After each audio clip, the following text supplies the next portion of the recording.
Spotify, komen, subscribe. Assalamualaikum warahmatullahi wabarakatuh.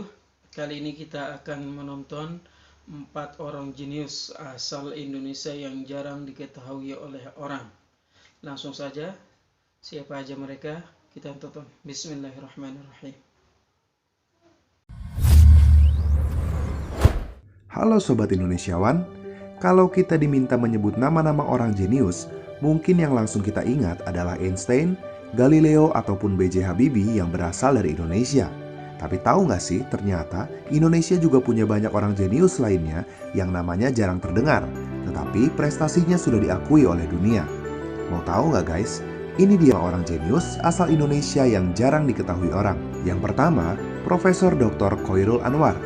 Profesor yang satu ini adalah penemu konsep dua Fast Fourier Transform atau TFT yang menjadi prinsip dasar teknologi 4G. Profesor Khoirul lahir pada tahun 1978. Masih muda, udah menjadi profesor, sadis ya. Saat ia berusia 12 tahun, ia sudah menjadi anak yatim karena sang ayah meninggal saat ia baru saja lulus dari SD. Sejak kecil, Khoirul punya keinginan yang sangat kuat untuk bersekolah setinggi-tingginya. Ia tinggal di Kediri bersama ibunya yang berprofesi sebagai petani.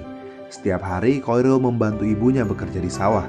Namun saat ujian sekolah, ia meminta izin pada ibunya untuk tidak pergi ke sawah agar dapat fokus belajar di rumah. Usaha keras tidak pernah mengecewakan. Ia selalu mendapat juara 1 di sekolahnya. Dan setelah lulus SMA, ia diterima di Institut Teknologi Bandung. Ada banyak pengorbanan untuk ia dapat sekolah, termasuk kakeknya yang merelakan sapinya dijual untuk biaya registrasi Khoirul masuk ke ITB. Khoirul muda tidak menyia-nyiakan perjuangan dan dukungan dari keluarganya. Ia lulus sebagai salah satu lulusan terbaik dari ITB dan setelahnya mendapatkan beasiswa ke Jepang dan meraih gelar master pada tahun 2005 dari Nara Institute of Science and Technology. Penemuan brilian Khoirul terkait prinsip dasar 4G muncul pada paper tesis yang ia kerjakan. Penemuan double Fourier transform tersebut ia patenkan pada tahun 2005. Ia sendiri tidak menyangka penemuannya dijadikan standar International Telecommunication Union pada akhir tahun 2009 yang menjadi prinsip dasar teknologi 4G. Wah, keren ya! Khoirul menerima banyak royalti dari perusahaan-perusahaan yang memakai teknologinya. Dan hebatnya, ia tidak pernah lupa menyisihkan sebagian dari royaltinya untuk sang ibu tercinta. Yang kedua, Profesor Nelson Tansu. Sosok yang satu ini adalah profesor termuda di Amerika Serikat asal Indonesia. Bayangkan saja, ia meraih gelar doktor di usia 25 tahun dan meraih gelar profesor pada usia 32 tahun. Wah, luar biasa ya. Prestasi dan reputasi Nelson di Amerika Serikat sudah tidak diragukan lagi. Puluhan hasil risetnya dipublikasikan pada berbagai jurnal internasional. Dan Nelson telah mengantongi 3 hak paten hasil penemuannya. 2 buku yang ia tulis juga menjadi salah satu buku teks wajib bagi mahasiswa S1 di berbagai universitas di Amerika Serikat. Sebagai dosen muda yang mengajar tingkat master dan juga doktor bahkan postdoktoral, para insan kampus seringkali salah mengiranya sebagai mahasiswa S1 atau S2. Gak heran sih, karena wajahnya pun awet muda ya guys. Segudang prestasi tidak membuatnya melupakan Indonesia, meskipun sangat mudah baginya mendapatkan kewarganegaraan asing, karena tawaran itu datang dari berbagai negara di dunia. Namun ia tetap memegang paspor hijau berlambang Garuda. Dan kemanapun ia pergi, dengan bangga ia selalu mengatakan bahwa ia adalah orang Indonesia. Bangsa Indonesia adalah bangsa yang besar dan mampu bersaing dengan bangsa besar lainnya. Tentu saja jika bangsa kita mau bekerja keras. Itulah kutipan yang selalu ia katakan. Yang ketiga, Mark Budi Harjo. Sosok yang satu ini mendapat julusan Child Prodigy atau si jenius cilik. Bagaimana tidak? Ia sudah masuk kuliah sejak umur 9 tahun dan meraih gelar doktornya pada umur 18 tahun dari University of California. Sebuah prestasi yang sangat mengagumkan, mengingat universitasnya adalah ranking ke-10 universitas terbaik di dunia. Meskipun dijuluki si anak jenius, Mark sendiri sebetulnya tidak menyukai sebutan itu. Ia merasa bahwa orang melupakan proses dari kejeniusannya, yaitu kerja keras. Ia menekuni bidang matematika dan sangat menyukainya. Hal itu karena sejak kecil sang ayah telah mengajarkan matematika dan melihat potensi dalam dirinya.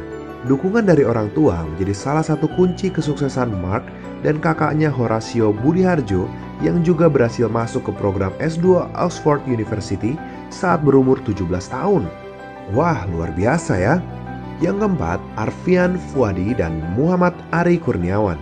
Dua kakak beradik ini tidak memiliki ijazah yang tinggi, namun kemampuan mereka sudah tidak diragukan lagi. Mereka mengasah kemampuannya secara otodidak bermodalkan informasi dari internet. Dan kini, perusahaan mereka telah melayani berbagai pesanan desain engineering dari dalam dan luar negeri.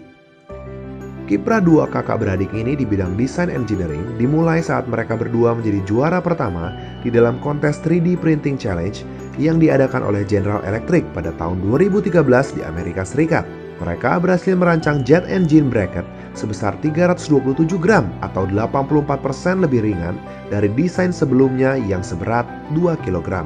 Dalam kompetisi tersebut, mereka berhasil menyisihkan 700 saingan dari 56 negara, antara lain Inggris, Swedia, Italia, Polandia, Hungaria, dan Australia. Hebatnya lagi, mereka yang merupakan lulusan SMK menjadi juara pertama mengalahkan doktor dari Swedia, insinyur lulusan Oxford yang bekerja di perusahaan Airbus, dan insinyur-insinyur lain dari seluruh dunia. Kejeniusan haruslah dibarengi dengan kerja keras. Berlatar belakang keluarga sederhana, mereka harus berjuang untuk memulai berwirausaha. Mulai dari berjualan susu segar, menjaga tambal ban, menjaga bengkel, hingga menjadi tukang cetak foto.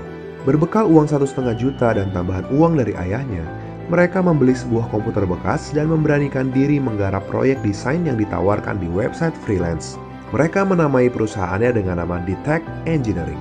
Meskipun telah berdiri sejak 2009, nama Detect Engineering melambung setelah mereka memenangkan kompetisi pada tahun 2013 itu. Kini mereka sudah mengerjakan ratusan proyek, dan ternyata hanya 1% saja klien dari Indonesia, karena sisanya adalah klien dari luar negeri. Mereka telah membuat berbagai desain benda, mulai dari gantungan kunci, chassis mobil, hingga desain pesawat ultralight. Nah Sobat Indonesiawan, itulah beberapa sosok jenius asal Indonesia yang bisa menginspirasi kita bahwa kejeniusan haruslah dibarengi dengan usaha yang tekun agar memunculkan potensi dan kualitas terbaik yang bahkan diakui oleh dunia.